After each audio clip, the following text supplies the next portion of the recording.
Are you afraid to go out there and buy another Bark River knife because you just don't know where the heck it might be from or what kind of steel it is, or you just think that Mike Stewart's a complete flaming a-hole? Could be all the above. That might be keeping you from buying a Bark River knife. And why would you buy a Bark River knife? Well, to be honest, they had a great handle. That was the big thing about why I bought Bark River knives, is I really liked the handle. So if you are pining for the classic Bark River knives handle shape, this is my UP Gunny, my coveted, lovely, exactly what it's supposed to be, UP Gunny in A2, but in a proper sheath, not the piece of crap that Bark River sent me, then you're going to be happy to hear about the knife company Focuser Outdoors. The first time I ever heard about Focuser Outdoors was a DBK video about this knife. Now, you're asking yourself, how did Tom get that knife? Well, right after I saw Mickey and Martin talk about this knife, I went on the Focuser website and I ordered one. And it was supposed to be about 15 days while they assembled it and then get it in the mail to me from China. That didn't work out. It was months. I'm gonna cut him some slack. I got a feeling that the video that DBK did flooded Focuser with orders. So, not holding that against him. When this did arrive, I was certain I was going to be disappointed. I was not. It is fantastic. It is in the classic traditional bushcraft, woodcraft knives in England. It has that handle shape to it, and it's pretty beefy. I wear an extra large glove, and this fits my hand beautifully. It's CPM 3V. Now you may be asking yourself, Tom, how do you know this is actually CPM 3V? Well, that is an interesting question.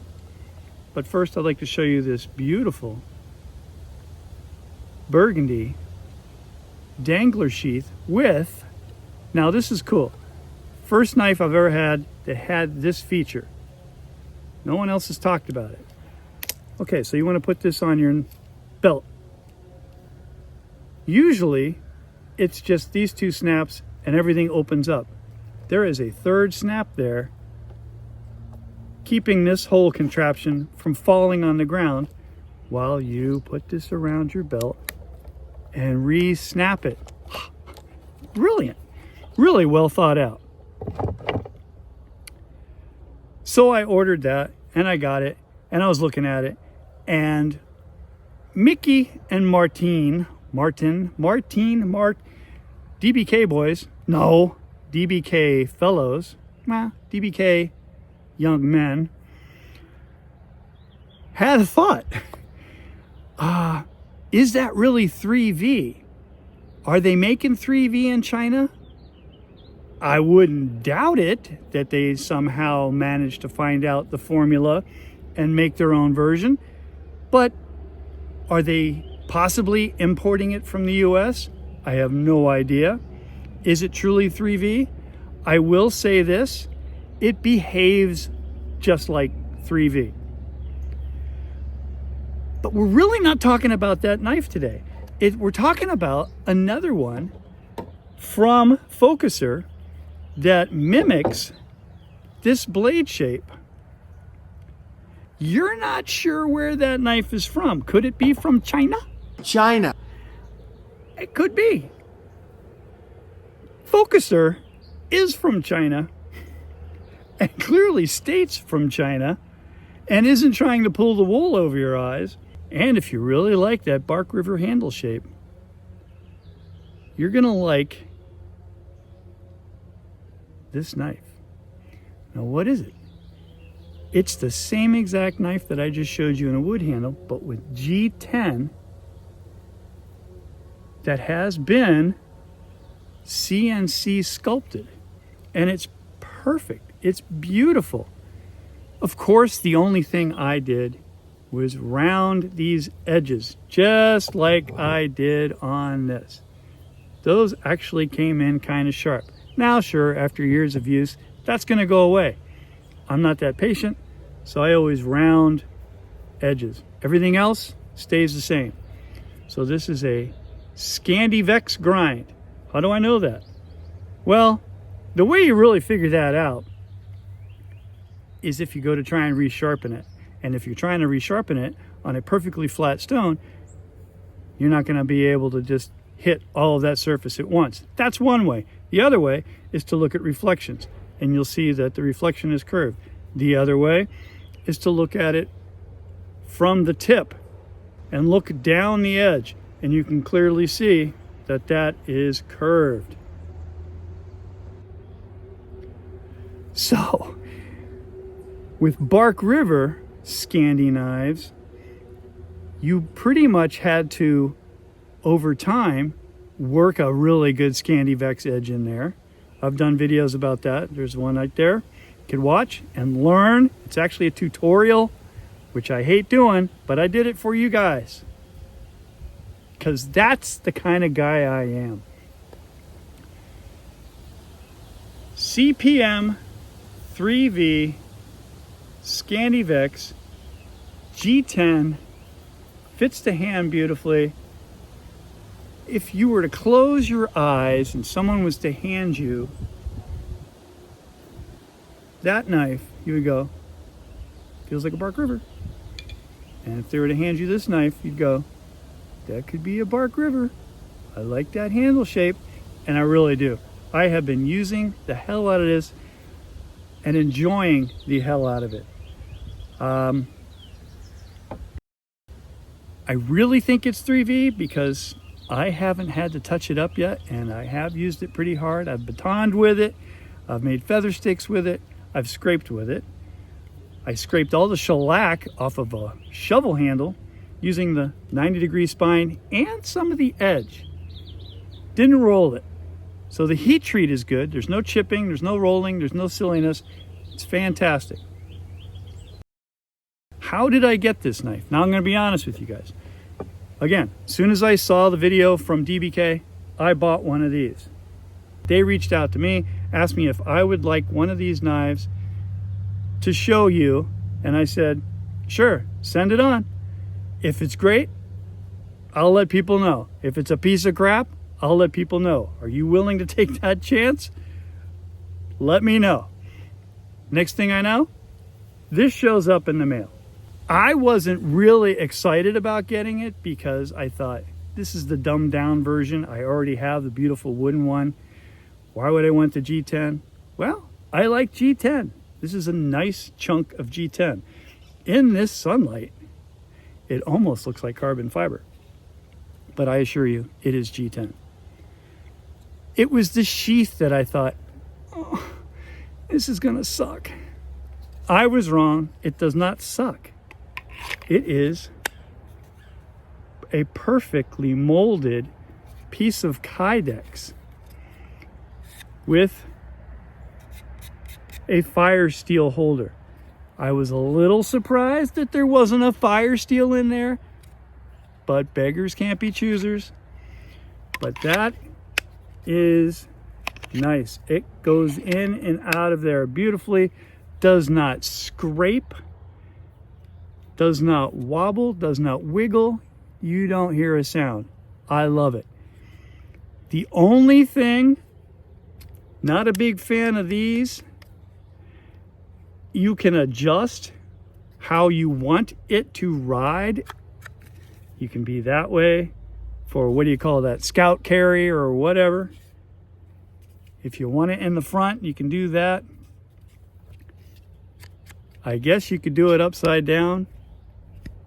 Can't even see that. How's that? So, I mean, it's engineered very nicely. What I'm personally going to do is remove this, remove all of this, and put a tech lock on it, and then just wear it normal. Because with this That all sits out pretty far from the sheath and lets this hang down pretty far. And if you've watched any of my videos where I talk about the knife laws where I live, I have to carry a knife concealed, not even a pocket clip knife. When I go into an office building or something like that, Benchmade 940 can't be clipped to my pocket. I unclip it and dump it in my pocket. Has to be concealed if I want to be to the letter of the law, which is generally not a bad idea when you're out and about, because it just eliminates any kind of issues. No overzealous young cop is going to come up to you and say, sir, I believe that knife is not properly concealed. Do you mind coming over here to the squad car and putting your hands up on the roof and let me pat you down and touch your junk? Where did that come from? Anyway, so that's what I'm going to do. Take that off of there. This is going to be tech lock, but I wanted to show you what it looked like and what you would get. 129 bucks, 149 bucks, not exactly sure. Little over 200 for that, or maybe right at 200 when I ordered it. Now, there's a curiosity about the wooden handled one. That round thing. Is it their logo? It's slightly rough. I think you could use it to strike a match. I don't know. That is not on this one. I actually prefer it not on there. It really cleans the blade up. But the attention to detail on these is tremendous.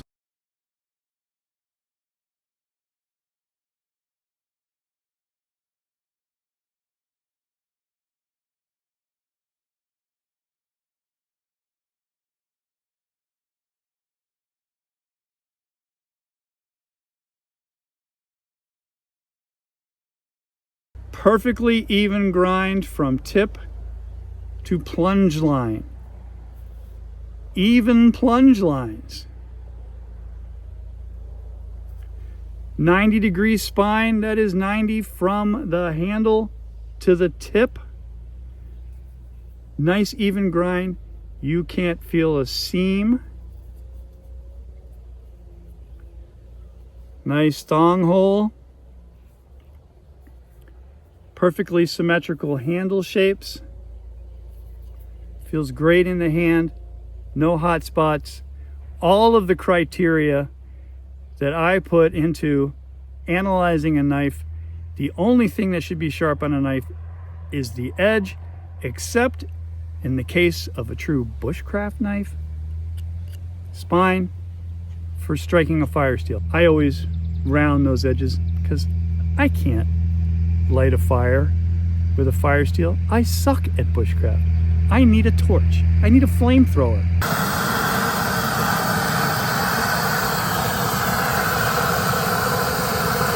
I got a feeling this was molded to this knife because the grind is going to be a little bit different on every knife, because you can tell somebody's hand grinding that Scandi-Vex. And there is evidence of hand finishing and that sort of thing, which I like. It's almost perfect. And I actually prefer it where it's almost perfect and you can see a little bit of variation. So I got a feeling each one of these is molded to the sheath. Again, lovely sheath. Gonna change that. Thank you again to Focuser for sending me this and thinking of me. I appreciate it. I look forward to using this a whole lot, but I will use the one that I bought and paid for, probably more, because there's something about this traditional handle shape and the ironwood and the perfectly matched scales and the black liners and the loveless rivets or screws. This is beautiful. So either way, you can't go wrong. Spend the big bucks, get that. Budget friendly, get that. It's the same blade, G10, Kydex, 3V, Desert Ironwood, beautiful leather sheath. I think with the demise of Bark River, Focuser has timed this perfectly.